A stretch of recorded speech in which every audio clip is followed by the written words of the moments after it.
fraksi PDIP terbukti melanggar kode etik dan diberikan sanksi tertulis. Apakah dapat informasi bahwa bocor alusnya juga dipermasalahkan oleh Dewan Pers atau mungkin oleh KPI? Nah, saya menyajikan apa yang disampaikan oleh Tempo dan meminta klarifikasi kepada Kapolri. Kemudian dalam pernyataannya atau kemudian tingkah lakunya itu ada hal yang harus kami cermati atau kemudian kami evaluasi. Tentu saja kami harus menindaklanjuti hal tersebut.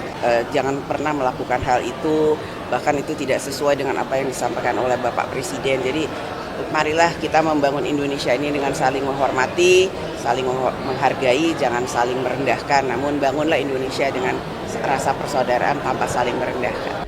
Assalamualaikum warahmatullahi wabarakatuh. Halo Sobat Guru Bukan Gokil semuanya, sehat ya untuk hari ini ya. Nah ya, ini menarik sekali ya. Mbak Puan itu tidak membela kadernya di fraksi PDIP ketika disanksi oleh MKD terkait kasus itu penyomotan informasi dari bocor alus Tempo mengenai Parcok. Jadi anggota DPR tersebut keluar-keluar di medsosnya yakni tentang kasus Parcok tanpa mengkonfirmasi dulu dan hanya bersumber dari Tempo gitu ya. Nah, alhasil kader PDIP tersebut disanksi oleh MKD. Dan yang menarik, Mbak Puan itu nggak membela. Ya begitu Mbak Puan. Harusnya anak buah Hasto itu nggak usah dibela ya. Mantap Mbak Puan. Nah, seperti apa sih video lengkapnya? Langsung saja kita reaction bersama-sama video berikut ini. Itu kan terkait dengan dia menyampaikan pendapat di media sosial. Kalau Mbak Puan melihat apakah ini MKD jadi berpotensi jadi mengancam para anggota DPR lain yang mengungkapkan pendapatnya di luar DPR? Anggota DPR mempunyai hak untuk berbicara, namun juga MKD mempunyai mekanisme untuk kemudian melihat apakah hal tersebut kemudian harus dicek atau tidak dicek. Kemudian ada mekanisme yang kemudian melakukan sidang terkait dengan hal itu. Dan itu bukan hanya PDI Perjuangan saja, semua anggota DPR, anggota dari fraksi manapun atau partai manapun, jikalau kemudian dianggap kemudian dalam pernyataannya atau kemudian tingkah lakunya itu ada hal yang harus kami cermati atau kemudian kami evaluasi. Tentu saja kami harus menindaklanjuti hal tersebut dalam mekanisme dan profesionalitas yang kami lakukan melalui MKD. Sejauh saya tahu, di Komisi 1 sekalipun belum ada kabar atau informasi mengenai keberatan dari Kepolisian Republik Indonesia atau dari Bapak Kapolri terkait dengan tayangan Tempo tersebut. Terima kasih. Saya tanyakan kepada saudara Julius, apakah ketika saudara membuat video itu atas dasar keinginan sendiri atau ada yang memberitahu? Langsung dijawab ya. Baik, Yang Mulia, terima kasih atas bagaimana saya ungkapkan secara tertulis tadi. Terima kasih. Dia atas dasar keinginan sendiri. Wah, tadi selalu mengutip data-data dari Tempo. Saya ingin tahu, saudara ketika menyampaikan kutipan dari Tempo, saudara itu sebagai apa? Di redaksi Tempo itu sendiri. Saya tidak sebagai apa-apa di redaksi Tempo, Yang Mulia. Oh, tidak sebagai apa-apa, tapi menyampaikan semua data dari Tempo. Tadi mengatakan media Tempo yang lebih kredibel ya. Oke.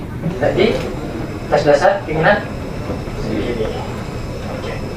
Ya, terima kasih. Ya, silakan Yang Mulia. Ya, mau saya katakan begitu cintanya dengan polisi, keluarga juga polisi, dan bahkan juga terlalu juga ya, begitu baik hubungannya dengan polisi sudah berpuluh-puluh tahun. Akan tetapi yang perlu kita sayangkan saudara teradu. Kalau udah begitu sayangnya, kenapa harus melalui TikTok memberikan klarifikasi itu kepada Kapolri? Kenapa enggak langsung SMS, Pak Kapolri ada berita begini-begini, sehingga tidak menjadi bias kemana-mana, apalagi saudara teradu ini sebagai anggota DPR RI. Ya udahlah, kalau udah baiknya itulah terus dilanjutkan. Kenapa mesti harus pakai sarana TikTok? Tahulah dunia maya TikTok ini sekarang kan ada tambah, ada kurang, ada macam-macam. Sehingga inilah yang membuat ini persoalan ini. Kalau udah baik seharusnya ada berita nih, benar apa enggak? Coba diklarifikasi Pak. Ini berita-berita benar, walaupun katanya ini sudah bukan rahasia umum, tapi sebagai pertanggungjawaban moral kebaikan yang saudara ya selama ini dengan pihak kepolisian, saya kira harusnya seperti itu. Bagaimana jawabannya? Terima kasih. Baik, terima kasih Yang Mulia. Yang pertama betul, memang apa yang saya sampaikan di dalam media TikTok saya ini adalah bentuk kecintaan saya kepada Polri. Yang kedua, kenapa saya melakukan atau menyampaikan itu melalui media TikTok? Karena memang yang paling cepat, yang paling mungkin bisa sampai kepada Kapolri adalah media itu. Kalau SMS, kebetulan saya tidak memiliki nomor Kapolri. Kalau menggunakan media yang lain, misalnya BKO ke Komisi 3, waktunya memang sudah tidak cukup, karena pada waktu itu saya membuat konten itu pada tanggal 25 November. Terima kasih Yang Mulia. Baik, rekan-rekan media, perlu kami sampaikan bahwa MKD sebagai penjaga kehormatan dan keluhuran martabat DPR tentu memiliki kewenangan untuk memeriksa dugaan pelanggaran etika yang dilakukan oleh anggota DPR. Baik, peserta sidang sekalian, apabila tidak ada pertanyaan lagi, sidang kami skor selama 10 menit ya, sepakat ya. Paling lama 10 menit untuk musyawarah. Yang terhormat teradu kami persilakan untuk menunggu di luar sidang Mahkamah Kehormatan Dewan.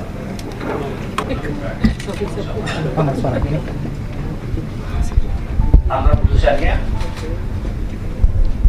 MKD memutuskan dan mengadili sebagai berikut.